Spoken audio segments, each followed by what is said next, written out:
My name is Nathaniel. I'm Ziemann. And this is our Linearity 2 Fall 2017 final project.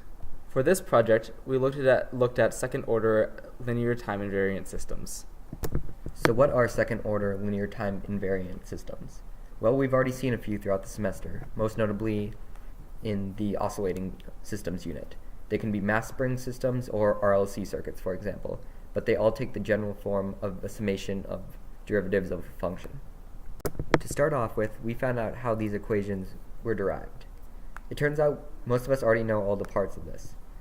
There's a dampening factor, a restoring force, most commonly seen as Hooke's law, and the net force equation, or Newton's second law. However, by moving just a few constants around, we can see that it takes the form that we saw in class of a common oscillating system. There are three types of second-order systems: underdamped, overdamped, and critically damped.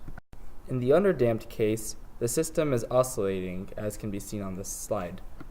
In the overdamped system, the system decays over time, similarly to a first-order system. However, the slope of the decay is typically quite steeper than a first-order system would be. Critically damped is when the system is right between the two. It is not oscillating, however, the exponential decay is not quite like an overdamped system. Now I would like to talk about second-order systems that are driven. Specifically, our project are looking at two second-order systems that are driven. The first system is driven by an input signal, and the second system is driven by the output of the first system. To see how our systems will respond, we must figure out their transfer functions. Transfer functions are used to relate the output of one system to the input signal into that system.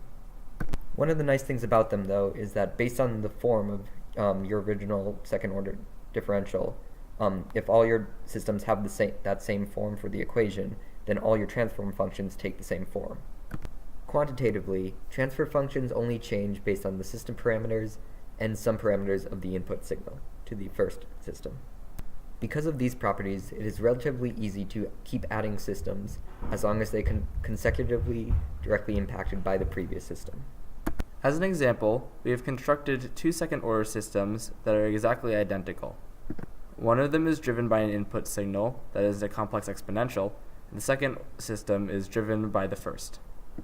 As you can see, the peak of the first system follows the peak of the input signal, and the peak of the second system lags even further beyond that. Conceptually, this makes sense because each signal is rising to meet the input amplitude. However, given the input signal's heavy drop-off, the first system does not have enough time to rise to quite the same amplitude that the input signal had, and the second system had even less time, so its peak amplitude is even less. We chose this topic because of just how important it is to our daily lives. Already, we have provided two examples with the spring mass system and RLC circuits that we see pretty much every day today and make things like computers possible. The project delved lightly into signals and systems territory, and following other topics under that subject would be a natural next step if we were to take one. If we were to extend this project, we could potentially look into resonance frequencies, alpha decay values, and the relation to the quality factor Q algebraically, as well as graphically through Bode plots. If this topic interests you and you would like to learn more, please stop by and take a look at our full report. Thank you.